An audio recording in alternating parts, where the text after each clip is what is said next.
දෙවෙනි ගාන. කමල් තම නිවස මාසයකට රුපියල් 8000 බැගින් වර්ෂයකට බදු දී එම මුදල් එකවර ලබා ගනී. රුපියල් 8000 ගානේ. ඒ කියන්නේ මේ මත බලන්න. රුපියල් 8000 ගානේ මාසයකට රුපියල් 8000 ගානේ අවුරුද්දකට බදු වෙනවා. ඒ කියන්නේ 8000 බදු දී එම මුදල් එකවර ලබා ගනී. එකවර ලබා ගනී. ඒ කියන්නේ 8000 ගානේ මාසයකට රුපියල් 8000 ගානේ අවුරුද්දකට බදු දෙනවා. එකවර ලබා ගත්තාම 8 12න් වැඩි කරන්න ඕනේ. ඇයි? අවුරුද්දට මාස 12යි. එහෙනම් 8 12න් වැඩි කරපුවාම එන ගාන තමයි අවුරුද්දටම කමල්ට එන්නේ. නේද? නිකන් ගාන කියවදී මේ වගේ චූට්ටක් බලගෙන ඉන්න ඕනේ. නිවස අයිති නගර සභාව මෙම නිවස වාර්ෂිකව රුපියල් 12000කට තක්සේරු කර ඇත. නගර සභාව රුපියල් 12000 කියලා තක්සේරු කරනවා. තක්සේරු වටිනාකම රුපියල් 12000යි. ඇති අතර වරිපනම් බදු ලෙස වර්ෂයකට 118ක් අය කරයි. අවුරුද්දටම අය කරන්නේ 118යි. අවුරුද්දටම අය කරන්නේ 118යි. නිවස සඳහා එම වර්ෂයට ගෙවිය යුතු වරිපනම් බදු මුදල සොයන්න. බලන්න පළවෙනි එක ලේසියිනේ. වරිපනම් බදු මුදල අහන්නේ.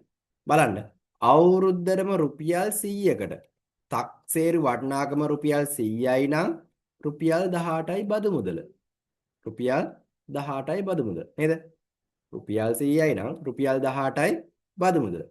මම මේ පැත්තෙන් ලියන්නේ මොකද්ද? තක්සේරු වටිනාකම. මේ පැත්තෙන් ලියන්නේ බදු මුදල. බදු මුදල. එහෙනම් තක්සේරු වටිනාකම රුපියල් 100ක් වෙච්ච ගොඩනැගිල්ලකින් රුපියල් 18යි ගන්න. එහෙනම් තක්සේරු වටිනාකම රුපියල් 12000ක් වෙච්ච රුපියල් 12000. දැන් මේ කමල්ගේ ගොඩනැගිල්ලේ තක්සේරු වටිනාකම කිය රුපියල් 12000යි. තක්සේරු වටිනාකම තියෙන පැත්තෙම 12000 ලිව්වා. ඊට අදාළ වරිපනම් බද්ද මන් දන්නවද? නැහැ. නැති හින්දා x කියලා දාගත්තා. දැන් මොකද කරන්නේ? හරස් ගුණිතය දානවා. හරස් ගුණිතය කියන්නේ 100 x ගෙන් ගුණ කරනවා 12000 18න් ගුණ කරනවා. එහෙනම් 100 වැඩි කිරීම x සමානයි 100යි x සමානයි රුපියල් 12000. රුපියල් 12000 වැඩි කිරීම 18.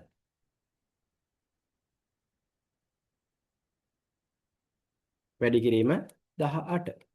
එහෙනම් මෙතනනවා x තනි කරගන්න මේ පැත්තත් 100ෙන් බෙදන්න ඕනේ.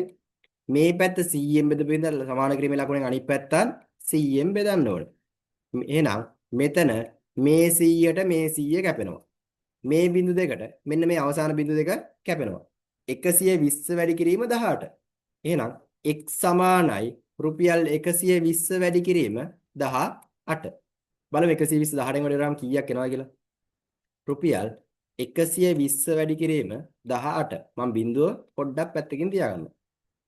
8 වරක් 2 16න් 6 දැම්මා එකක් ඉතුරුයි. 8 වරක් 1 8යි 1යි 9යි 96යි. ඊට පස්සේ 1 වරක් 2 2යි 1 වරක් 1 1යි. මෙතන එනවා 6ක් එනවා 9යි 2යි 11යි 1 දැම්මා එකක් ඉතුරුයි 216යි. අර පැත්තකින් තිබ්බ බිඳුව මෙතන දානවා 2160යි.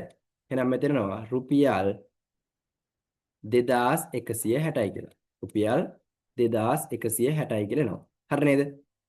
මේ අපි x කියලා ගත්තේ මොකද්ද? x කියලා ගත්තේ වරිපනම් බද්ද. රුපියල් 100කට වරිපනම් බද්ද 18යි කියලා ගත්තා. රුපියල් 12000ටම වරිපනම් බද්ද කොච්චරද කියලා අපි x කියලා ගත්තා. එහෙනම් අපි x කියලා හොයාගෙන තියෙන්නේ මොකද්ද?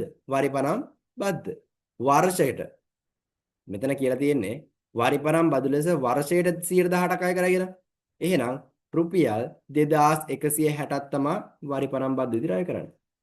2160. හරිනේ. ඊට පස්සේ නිවස බදු දී ලබාගත් මුදලින් 10%ක් නිවසේ නඩත්තු සඳහා වැය කරනු ලැබේ. නිවස බදු දී ලබාගත් මුදලින් 10%ක් නිවසේ නඩත්තුව සඳහා වැය කරනු ලැබේ. වරිපනම් ගෙවීමෙන් සහ නිවස නඩත්තුව සඳහා වැය කිරීමෙන් පසු කමල්ට ඉතිරිවන මුදල සොයන්න. කමල්ට ඉතිරිවන මුදල සොයන්න. එහෙනම් ඉස්සරෝම හොයා ගන්න ඕනේ. ඉස්සරම හොයා ගන්න ඕනේ. නිවස නඩත්තු කරන්න. නිවසේ නඩත්තුවට කොච්චරක් ගියාද කියලා හොයා ගන්න ඕනේ. බලන්න. නිවසේ නඩත්තුවට ගියා කියන්නේ අවුරුද්දටම හම්බුණ ගානේ 110යි. අවුරුද්දටම කීයක් හම්බුණාද? අවුරුද්දටම රුපියල් 8000 ගානේ 12ක් හම්බුණා. මාසෙකට රුපියල් 8000 ගානේ මාස 12ට 12ක් හම්බුණා. එහෙනම් 12 8000 වැඩි කිරීම 12 කීයද එනවද? 12 සරක් 8 කියන්නේ 96යි. 96000 රුපියල් 96 රුපියල් 96000ක් ඇවිල්ලා තියෙනවා අවුරුද්දටම. අවුරුද්දටම රුපියල් 96000ක් ඇවිල්ලා තියෙනවා. නේද? එහෙනම් 96000න් 110යි. නිවස බදු දී ලබාගත් මුදලින් 10%ක්. එහෙනම් නිවසේ නඩත්තුවට කොච්චරක් වියදම් වෙලාද? නිවසේ නඩත්තුවට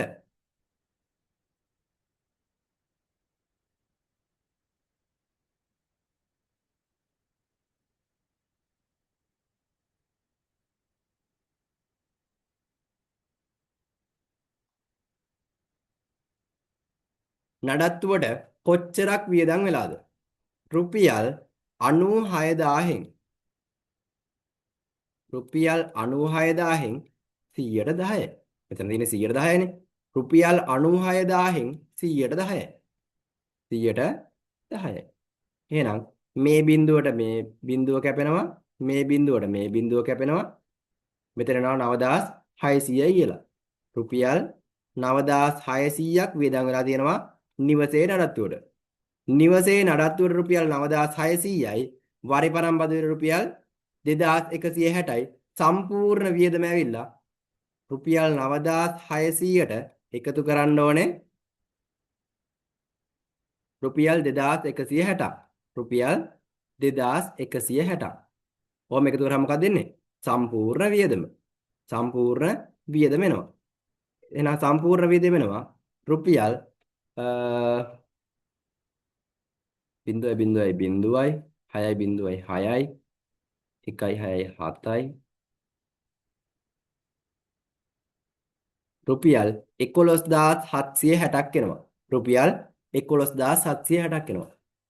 මෙතන අහනවා වරිපණම් ගෙවීමෙන් සහ නිවස නඩත්තුව සඳහා වැය කිරීමෙන් පසු කමල්ට ඉතිරි වන මුදල. කමල්ට ආදායමක් විදිහට එන්නේ මෙතන රුපියල් 96000 විතරයි.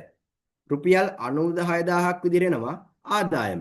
එයි මාසෙට 8000 ගානේ බදු දීලා මාස 12කින් එන්නේ මේ ආදායම. ඒ ආදායමෙන් රුපියල් 11760ක් අඩු වෙනවා. මොකේද? නිවස නඩත්තු කරන්නයි වරිපණම් බද්ද ගෙවන්නයි. වරිපණම් බද්ද ගෙවන්නයි නිවස නඩත්තු කරන්නයි රුපියල් 11760ක් අඩු වෙනවා. එහෙනම් කමල් නේද? කමල් ළඟ ඉතිරි වෙන මුදල.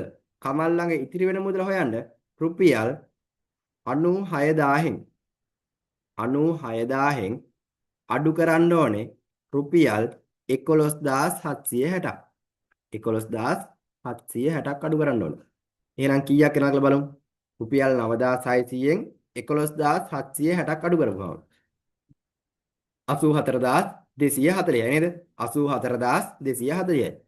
රුපියල් 84240ක් ඉතුරු වෙනවා. 84240ක් ඉතුරු වෙනවා. අඩු කිරීම කරගන්න පුළුවන් නේ. 84240ක් ඉතුරු වෙනවා. හරි. එහෙනම් අපෙන් අහන්නේ නිවස බදලී ලබාගත් මුදලින් 10%ක් නිවසේ නඩත්තුව සඳහා වැය කරනු ලැබේ. වරිපණම් ගෙවීමෙන් සහ නිවස නඩත්තුව සඳහා වැය කිරීම පසු කමල්ට ඉතිරි වන මුදල රුපියල් 84240යි. රුපියල් 84240යි. හරි නේද? ඊට පස්සේ දැන් කියනවා දැන් කමල් ළඟ ඉතිරි වෙන මුදලට තවත් මුදලක් එකතු කර එය සමාගමක රුපියල් 50ක කොටස් මිලදී ගැනීමට යොදවයි. සමාගමක කොටසකට රුපියල් 2.50ක ලාභාංශ මුදලක් වාර්ෂිකව ගෙවයි. අවුරුද්දක් අවසානයේ ඔහුට ලාභාංශ මුදල ලෙස රුපියල් 6000ක් ලැබේ. කමල් මිලදීගත් කොටස් ගණන කීයද? මේක හොඳට බලන්න. 3 1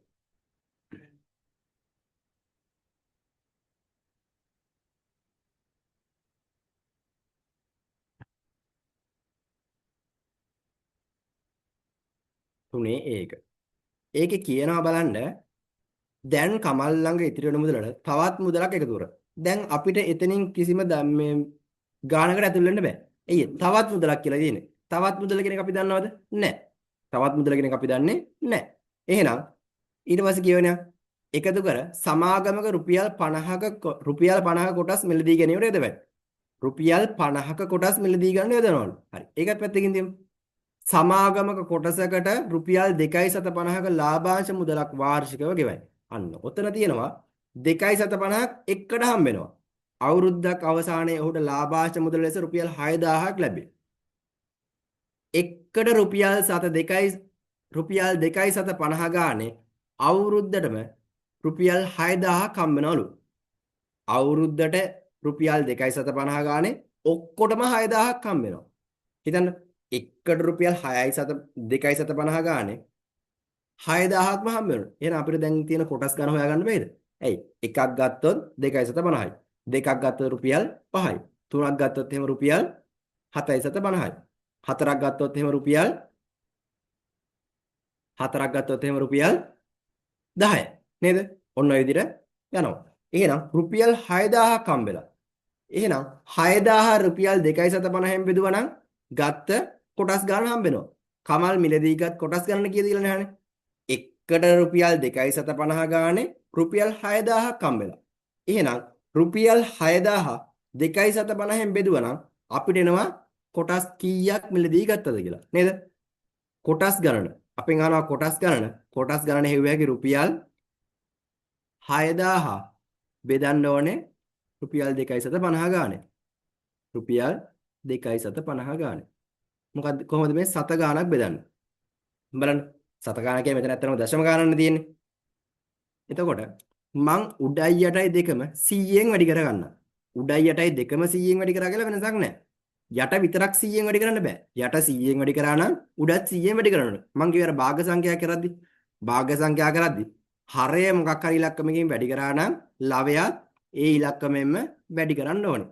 එහෙනම් බලන්න 6000 කියන එක මම වැඩි කරනවා 100. 2.50 2.5 බිඳුව 2.5 100ෙන් වැඩි කරනවා කියන දශම තිත දෙපාරක් මෙහෙට යනවා. දෙපාරක් දකුණු පැත්තට යනවා. 1යි 2යි. එතකොට එන්නේ මෙන්න මෙතෙන්ට. එහෙනම් 250යි. 6000 බෙදන්න ඕනේ 250යි. හරි නේද? මේ බිඳුවට මේ බිඳුව කැපුණා. ඊට පස්සේ 25ට 25 ඒවා 1යි. 6000ට 25 ඒවා. 60ට 25 ඒවා 2යි. 50යි 10ක් ඉතුරුයි. 100ට 25 ඒවා 4යි. බිඳුවට 25 ඒවා නැහැ. 240යි. එහෙනම් 2400යි. මේ 2400ක් කියලා ආවේ මොකද්ද? කමල් මිලදීගත් කොටස් ගණන. සමාගමෙන් කමල් මිලදීගත් කොටස් ගණන 2400යි කියලා ආවා. නේද?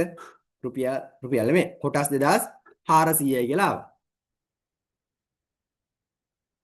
මිලදීගත් කොටස් ගණන කීයද? 2400යි. කමල් සමාගමේ යෙදවීම සඳහා අමතරව එකතු කළ මුදල සමාගමේ යෙද වූ මුදලේ ප්‍රතිශතයක් ලෙස දක්වන්න. අන්න. අමතරව එකතු කරපු මුදල සමාගමේ යෙද වූ මුදල වගේ ප්‍රතිශතයක් විදිහට දක්වන්නලු. සමාගමට එකතු කළ මුදල අමතරව එකතු කළ මුදල සමාගමේ යෙද වූ මුදලේ ප්‍රතිශතයක්. එහෙනම් මොකද කරන්නේ? ඉස්සරෝම අමතරව එකතු කරපු මුදල හොයා ගන්න ඕනේ. නේද? කොහොමද ඒක හොයාගන්නේ? මෙතන කියලා දෙනවා එක කොටසක් රුපියල් 50 ගානලු වික්කේ.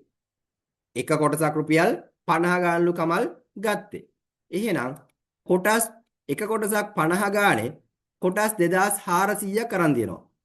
එක කොටසක් රුපියල් 50 ගානේ කොටස් 2400ක් අරන් දෙනවා. බලමු කොච්චරක් එතන වියදම් වුණාද කියලා. මේක එන්නේ. එක කොටසක් රුපියල් 50 ගානේ කොටස් 2400ක්. එක කොටසක් රුපියල් 50 ගානේ කොටස් 2400ක් ගත්තලු. නේද? එහෙනම් මෙතන ගිහිලා දෙනවා රුපියල් 24 වැඩි කිරීම 5 කියන්නේ 100 120යි. බිංදු 3යි. 1,20,000ක් ගිහිලා දෙනවා. කොටස් ටික කමල් ගණ්ඩ රුපියල් 1,20,000ක් ගිහිලා දෙනවා. නේද? ඇයි? කොටස් කීපයක් ගත්තා කියලා ගාණ අඩු කරන්නේ නැහනේ. රුපියල් 50 ගානේ එක කොටසක් රුපියල් 50 ගානේ කොටස් 2400ක් ගන්නවා. 2400ක් ගන්න 1,20,000ක් වැය කරන්න ඕනේ. නේද?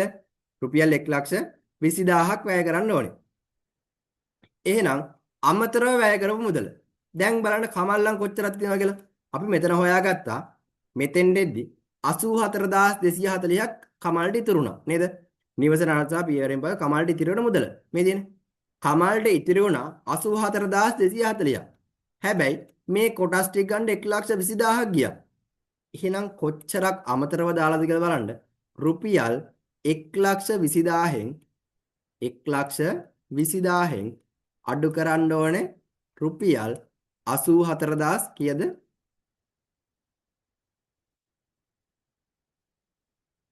84,240ක්.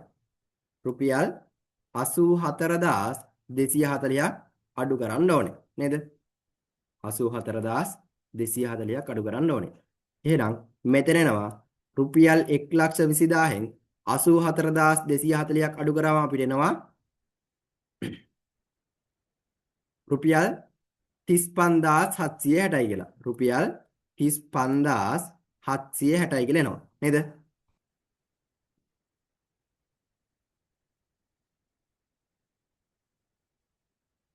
35,760යි කියලා එනවා.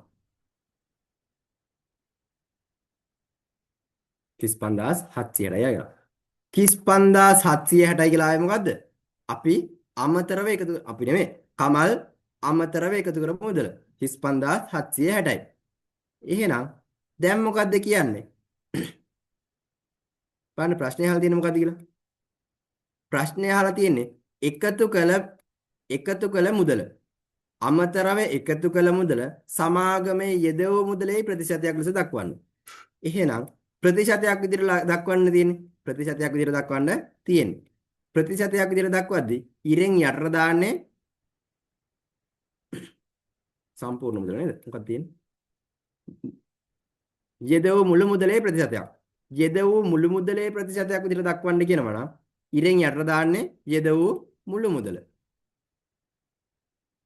ඉරෙන් යටට දාන්නේ යෙදවූ මුළු මුදල. යෙදවූ මුළු මුදල කොච්චරද? රුපියල් 1,20,000. රුපියල් 1,20,000ක් තමයි යටට දාන්නේ. ඉරෙන් උඩට දාන්නේ රුපියල් අමතරව එකතු කළ මුදල. අමතරව එකතු කළ මුදල 35,760යි. 35,760යි. ඊට පස්සේ ඕක ප්‍රතිශතයක් කරන්න 100ෙන් වැඩි කරන්න ඕනේ. ඕක ප්‍රතිශතයක් කරන්න 100ෙන් වැඩි කරන්න ඕනේ. හරි නේද? 100ෙන් වැඩි කරන්න ඕනේ. එහෙනම් මේකට උත්තරයක් එනවා සුළු කරාම මෙන්න මෙහෙම. මේ බිංදු දෙකට මේ බිංදු දෙක කැපෙනවා. මේ බිංදුවට මේ බිංදුව කැපෙනවා. දැන් බලමු උඩ යට දෙකම දෙකෙන් බෙදනවා. 120 දෙකෙන් බෙදුවාම 60යි. 35,576 දෙකෙන් බෙදුවාම 3ට 1යි 15ට 7යි 17ට 8යි 16ට 8යි. ඊට පස්සේ ආයෙත් දෙකෙන් බෙදනවා. 30යි 17යි 17ට 8යි එකක් ඉතුරුයි 18ට 9යි 4 2 8 දෙකෙන් බෙදුවම 4යි. තාමත් දෙකෙන් බෙදනවා 15යි. 30 894 දෙකෙන් බෙදුවාම 447යි. 447යි. දැන් බලන්න මේ කියන දේ තුනෙන් බෙදනවා නේද? තුනෙන් බෙදෙනවා 447 තුනෙන් බෙදුවාම 4ට 3 ඒවා 1යි එකක් ඉතුරුයි 14ට 3 ඒවා 4යි 12යි. එතකොට දෙකක් ඉතුරුයි 24ට 3 ඒවා 9යි 149යි. මේක තුනෙන් බෙදුවාම 5යි. 149 බෙදීම 5. නේද? 149 බෙදීම 5. මම මෙන්න මෙහෙම එකක් බලනවා. බලන්න අපිට සාමාන්‍යයෙන් 5න් බෙදන වැඩි 10න් බෙදන එක නේද ලේසි. 5න් බෙදනට වැඩිය 10න් බෙදන එක තමයි ලේසි. එහෙනම් මං 149 බෙදීම 5 කියලා තියෙන්නේ. හරයයි ලවයයි. දෙකම එකම සංඛ්‍යාවෙන් ගුණ කරන්න පුළුවන්. මම මේකත් දෙකෙන් ගුණ කරනවා මේකත් දෙකෙන් ගුණ කරනවා. කැමති නම් මේක එකපාර බෙදලා ගන්න පුළුවන්. එහෙම නැත්නම් මේක ලේසි නම් මේ විදිහට යන්න පුළුවන්. මෙතන එනවා 149 ගුණ කිරීම දෙක කියන්නේ 298යි 298යි 298යි 298 බෙදීම 10යි 298 බෙදීම 10යි 10න් බෙදන්න මෙතන තියෙන දශම තිත එකපාරක් ඉස්සරහට පන්නන්න ඕනේ. එහෙනම් මෙතන එනවා 29.8යි කියලා. ප්‍රතිශත ලකුණ මෙතන නම් එනවනේ. මෙතෙන්ට ප්‍රතිශත ලකුණ දානවා, මෙතෙන්ටත් දානවා, මෙතෙන්ටත් එනවා. එහෙනම් අමතරව එකතු කර මුදල සම්පූර්ණ මුළු මුදලේ ප්‍රතිශතයක් විදිහට දක්වහම එනවා 29.8යි කියලා. හරි නේද? 29.8යි කියලා එනවා.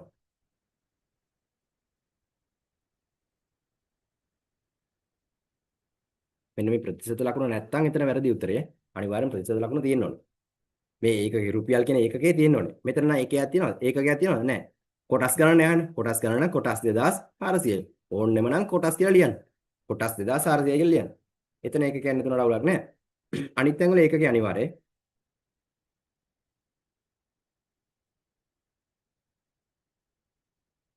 හරි. ඔය දින ගන්න. බලන්න. ඕකේ අවුලක් නැහැනේ. බලන්න විභාගයට ලකුණු දුන්න විදිය. ලකුණු දුන්න විදිය මාකින් එකත් එක්කම පෙන්වන්න.